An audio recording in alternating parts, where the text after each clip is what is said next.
Hi, it's Coach John. Let's talk about hitting. Well, first thing I'll tell you is there's a lot of ways to accomplish being a good hitter. We've developed a group of skills in numbered ways that can help develop hitters all from a young age to an advanced age. A lot of things we do, infield, outfield, we can simplify it for the sake of the appropriate person learning the skill. However, with hitting, we like to keep it all just the same.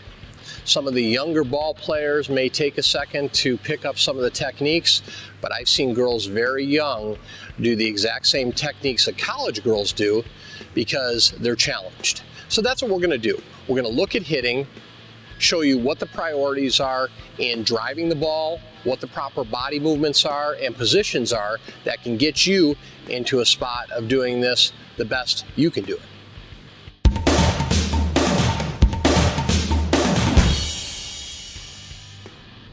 Hey everyone, thanks for coming back, and we're lucky enough today to have Emma from Turning 2 with us, and she's going to help demonstrate the 7 steps of hitting we use to get players in the right direction towards making good solid contact and driving the ball.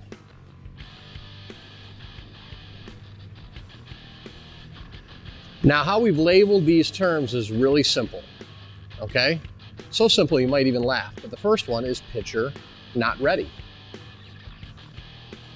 Emma's feet are a little more than shoulder length apart, giving her a good base in order to attack the ball, and she's square in the batter's box to the plate, okay?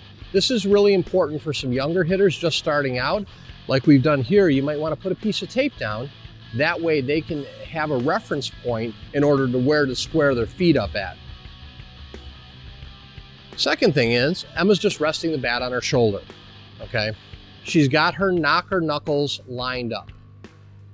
This allows her to swing the bat through the zone without having to roll her wrist too early. Now the wrist will indefinitely roll, but by lining up the knocker knuckles, it just allows the body to flex through the zone a little smoothly without having to roll early. And more importantly, Emma's relaxed. Why? Well, it's exactly why this stage is called pitcher not ready. Pitchers are back there kicking dirt, filling in holes, digging out holes, and everything pitchers love to do. That doesn't mean you need to stand here all tensed and waiting on them. You need to be ready when they're ready and take ownership of the at-bat. So when a pitcher places herself on the mound, takes a sign or is ready to pitch and presents the ball, then Emma's going to transition into, well, you guessed it, pitcher ready. Pitcher ready is pretty simple. The hands come off the shoulders, okay?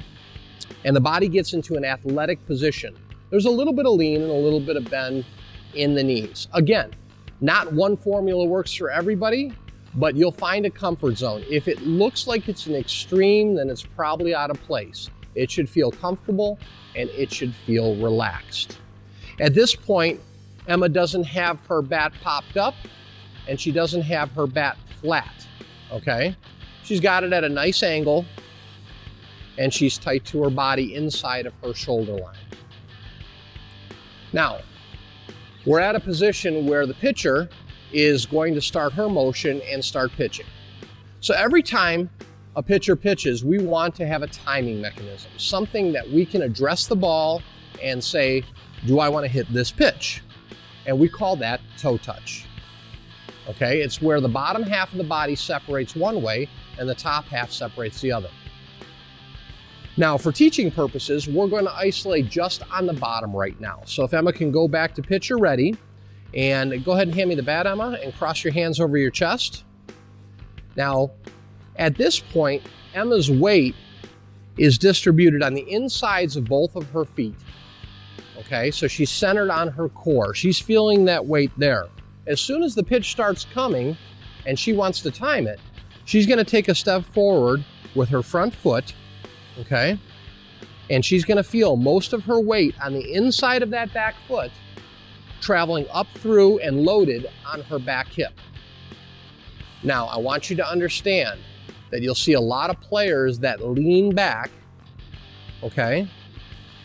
Lean back isn't loaded. Lean back is just out of balance. You don't weigh any more like this than you do in a proper position. The only difference is you have to recover with the hips going forward of an out of balance position. So understand, Emma feels all her weight back here, travels up the hip, and is loaded. She's lightly on her front ball of her foot with her heel slightly off the ground. And all that's there for is just to allow her, if she decides to swing, to pivot fast and remind her that most of her weight's back and hasn't been transferred yet.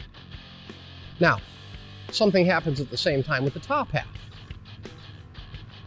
Once Emma has toe touched with the bottom half, the top half will separate. What happens is the bat comes away from the body and the knob of the bat actually goes down to the head of where the catcher might be. This creates a very good bat angle so that Emma can get what we call on plane with hitting the ball. In order to get on plane, some things to avoid is the bat traveling over the helmet or the bat flattening out. All we want is some separation between the hands and the shoulder, whereas the bat was inside the shoulder. Now the bat's outside the shoulder with the knob towards the catcher. So if we look at that all at once, Emma, go back to pitcher ready. And if I call toe touch, when I call toe touch, you're going to see that Emma is going to pretty much separate on two different levels. The front foot is going to toe touch towards the pitcher, timing the pitch, deciding whether she wants to swing. The back hands are going to separate, getting herself in a proper position to engage the ball if she chooses. Toe touch. Excellent. Emma's in balance the entire time. Now you can relax. So those first three steps of hitting are simple. They happen every time. Pitcher not ready, happens every time. Pitcher ready, happens every pitch. Toe touch, for the most part, happens every pitch. Unless one's coming at your head where you want to duck out of the way, you're going to be timing it. The next three set of instructions will be broken down into three different parts so you can train them. And the reality of it is, in a swing, they'll all happen at once. And they happen if you decide that this is the pitch you want to attack. So if we get back into our toe touch position, the next movement we call knob, and it's going to be a violent movement. Knob.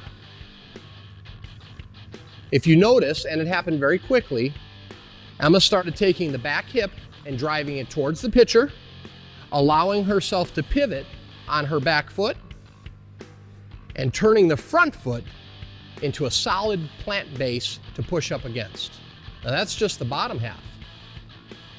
The top half went ahead and got inside the path of the pitch. So that's why we call it knob. It's not that we're taking the knob and throwing it at the ball. We're taking the knob and we're maintaining a path inside the path of the ball so that Emma can stay tight and she doesn't cast. We'll explain what casting is in a second. So go ahead and return. So this is very prevalent in young hitters. Casting is when we let the hands start to drift away from the body. Okay? So Emma, if you can show us a little bit of casting. So you can see Emma's hands are starting to come away from the body, and if she encounters an inside pitch, it's going to be very tough for her to hit that ball. By staying close, she can take and get that barrel of the bat there and still hit and engage that pitch. So now, we're back to toe touch, knob. Last thing I want to mention about knob is we want to make sure that the hands don't get too far past the midsection, okay? Because at this point, the wrists are going to start to engage, okay? So we start to get a snap. And notice Emma hasn't pushed out her hands and went straight. She's kept a frame. You fit a basketball in there, a volleyball in there. But that frame allows all the energy that she's generated to travel through her arms and out to the barrel of the bat. Okay? Now, upon impact of the ball, this is where Emma would impact the ball, she's going to extend through the ball, pushing straight out. That's called extension. Now, Extension happens very quickly in a live swing, but it's meant to keep us on plane as long as we can and in the strike zone as long as we possibly can. And the last step is going to be finish. Emma likes to take the bat and finish the same way that she started so that she stays on plane the entire swing. Let's review this again. Pitcher not ready. Paying attention to the pitcher, knocker knuckles lined up. Good solid base.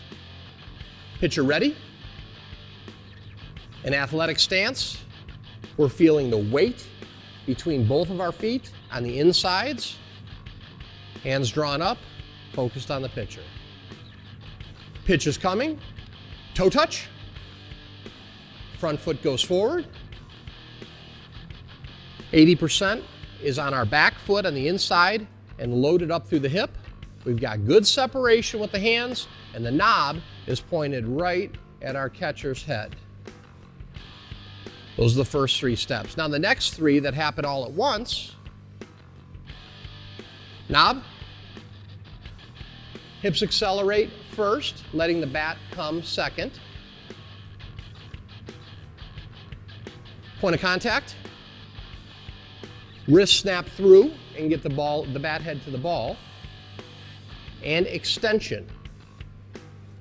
Ball stays in the zone in order to make contact, fight off any breaking pitches, anything with any spin or movement.